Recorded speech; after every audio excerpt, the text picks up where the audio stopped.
Halo, saya Trisulo. Selamat datang teman-teman. Kalau Anda sudah masuk di halaman ini, berarti Anda adalah orang yang tepat. Anda adalah orang yang sedang mencari peluang, dan tentu saja Anda adalah orang yang ingin merubah kehidupan Anda. Dan tentu saja Anda pasti mau kerja keras kan, dan Anda punya kemauan keras untuk merubah kehidupan Anda. Oke, teman-teman. Mungkin Anda bertanya, kenapa orang yang memberikan link ini kepada Anda ingin Anda melihat beberapa video ini? Tentu saja beberapa video ini akan berisi beberapa hal yang saya yakin sekali sangat Anda butuhkan untuk merubah hidup Anda. Anda akan melihat dengan siapa Anda berpartner. Anda juga akan melihat perusahaan-perusahaan yang akan menjadi partnership Anda. Anda akan melihat tim-tim yang akan membantu Anda untuk berhasil dalam mencapai impian Anda. Dan yang paling penting juga Anda akan melihat bagaimana caranya Anda mendapatkan profit-profit, keuntungan-keuntungan yang Anda biasa dapatkan. Dan tentu saja semua itu adalah untuk merubah kehidupan Anda. Nah, dan video-video ini tentu saja akan dijalankan oleh rekan-rekan saya yang sudah sangat profesional, sangat mengerti, dan sangat memahami apa-apa saja yang mereka akan bicarakan untuk membuat kehidupan Anda berubah. So, teman-teman, yakinkan dan pastikan Anda melihat video ini secara keseluruhan demi untuk merubah kehidupan Anda. Oke, selamat menikmati. Halo, senang sekali bisa bertemu dengan Anda. Video ini bisa memberikan ide kepada Anda, inspirasi kepada Anda, bahkan bisa memberikan revolusi finansial besar kepada hidup Anda. Idenya seperti ini. Semua orang ingin punya kehidupan yang lebih baik tentunya. Ya, saya ingin, Anda pasti ingin punya kehidupan yang jauh lebih baik. Nah, faktanya seperti ini. Kalau kita lihat fenomena yang ada di luaran dengan seperti kenaikan BBM yang hingga 40% terjadi di Indonesia, apa yang terjadi dengan kita? Terutama kalau seandainya kita masih bekerja atau kita punya usaha sendiri, usaha kecil-kecilan. Pertanyaannya, apakah penghasilan kita bisa meningkat 40% seperti kenaikan inflasi yang ada dengan kenaikan BBM yang sampai 40%? Nah, masalahnya adalah kalau seandainya penghasilan kita tidak naik menjadi 40%, Anda sadar nggak bahwa sebenarnya penghasilan kita bukan mengalami yang namanya kenaikan gaji atau kenaikan penghasilan, tapi justru sebenarnya penurunan income. Ya, nah itu masalahnya. Sedangkan kebutuhan-kebutuhan kita seperti biaya sekolah anak bukannya makin murah tapi makin tinggi ya. Biaya kebutuhan pokok sehari-hari tentunya akan ikut terkatrol dengan kenaikan BBM tersebut ya. Jadi kita ingin punya kehidupan yang lebih baik, kita ingin punya kondisi finansial yang lebih baik. Kenyataannya kita harus bekerja keras, kita harus mungkin lembur dan sebagainya untuk bisa punya income yang lebih besar. Sedangkan gaji yang dinaikkan itu lebih kecil daripada yang kita harapkan. Dan ironisnya adalah lebih kecil daripada inflasi. Fakta yang kedua, Anda sadar nggak bahwa Indonesia merupakan pengekspor tenaga kerja ke luar negeri, itu salah satu yang terbesar di dunia.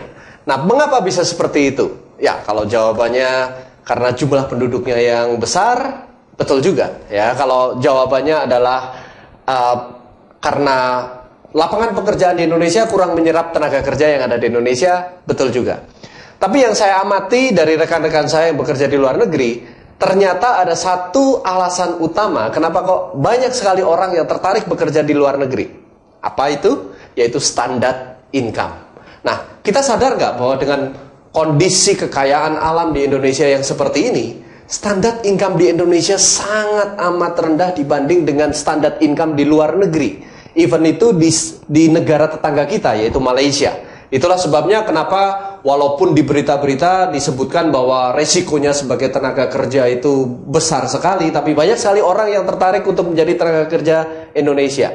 Kuncinya adalah dikata standar income. Ya, jadi kalau kita masih memiliki standar income di sini, ya artinya kita masih berada di standar income ya yang rata-rata seperti itu. Nah, kondisi itu memaksa bahwa orang akan bekerja lebih keras seperti yang saya katakan. Ya, fakta-fakta tadi yang saya sebutkan memaksa orang bekerja lebih keras, harus melakukan double job, triple job, atau bahkan harus melakukan lembur dan sebagainya. Ya, atau kalau tidak, mereka harus memotong anggaran, ya artinya harus mengirit pos-pos pengeluaran. Padahal kita lihat bahwa tidak mungkin beberapa pos pengeluaran tidak mungkin kurangin, seperti biaya listrik tidak mungkin dikurangin, biaya air tidak mungkin dikurangin, biaya pendidikan anak apalagi, ya, dan apalagi biaya kesehatan kalau kita sakit. Nah, apa yang biasanya dikurangin di pos-pos tersebut? Nah, yang diirit adalah pola makan biasanya, ya. Jadi gaya hidup, pola makan dan sebagainya. Anda tahu apa yang terjadi? Korbannya adalah kesehatan, dan itu akan menimbulkan masalah baru. Ya, masalah barunya apa? Kalau seandainya kita terjadi sakit atau terjadi resiko sehingga kita tidak bisa bekerja lagi, ya, kita tidak bisa beraktivitas lagi.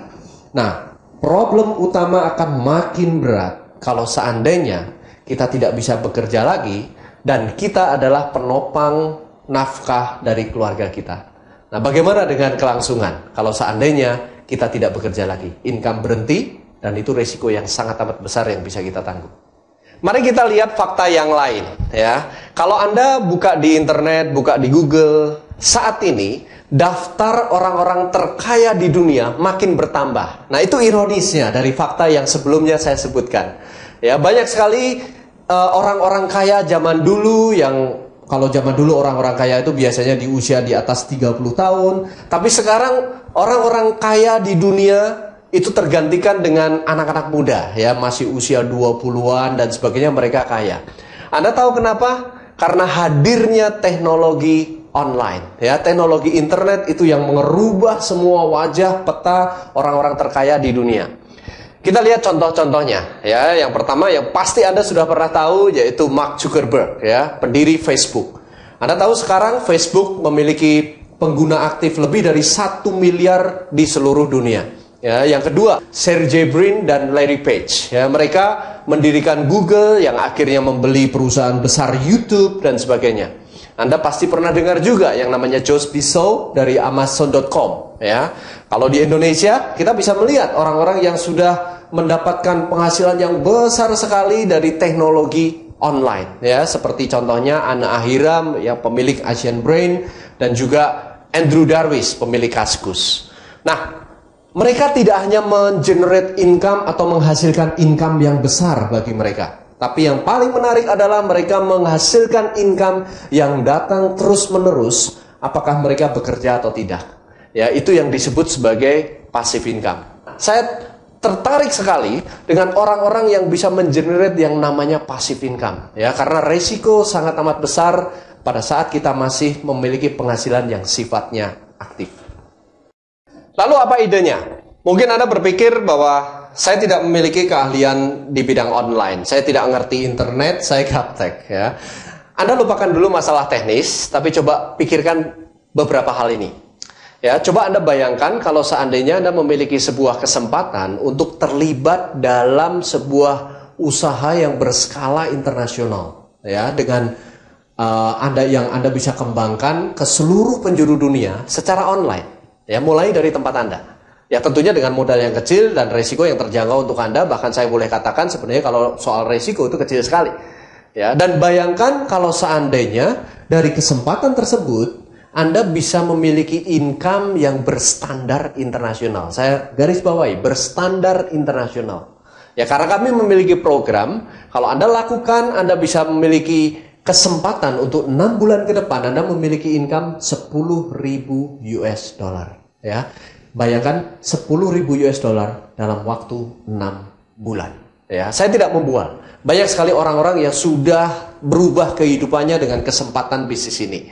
Ya, bahkan mentor saya sendiri, rekan bisnis saya, Bapak Trisulo, beliau dalam waktu 6 bulan sudah berhasil mengenerate income atau menghasilkan penghasilan yang jauh lebih besar dari yang tadi saya sebutkan. Bahkan beliau mencatatkan diri sebagai orang yang memiliki perkembangan bisnis tercepat di dunia saat ini. Nah, sekarang semuanya tinggal dari diri Anda. Ya, semua bergantung dari diri Anda. Seberapa besar hasrat Anda untuk mengubah hidup Anda?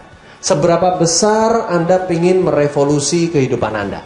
Saya nggak tahu dengan Anda, ya, tapi coba saatnya Anda membuka hati dan pikiran Anda untuk menerima sebuah kesempatan yang bisa mengubah secara revolusioner hidup Anda.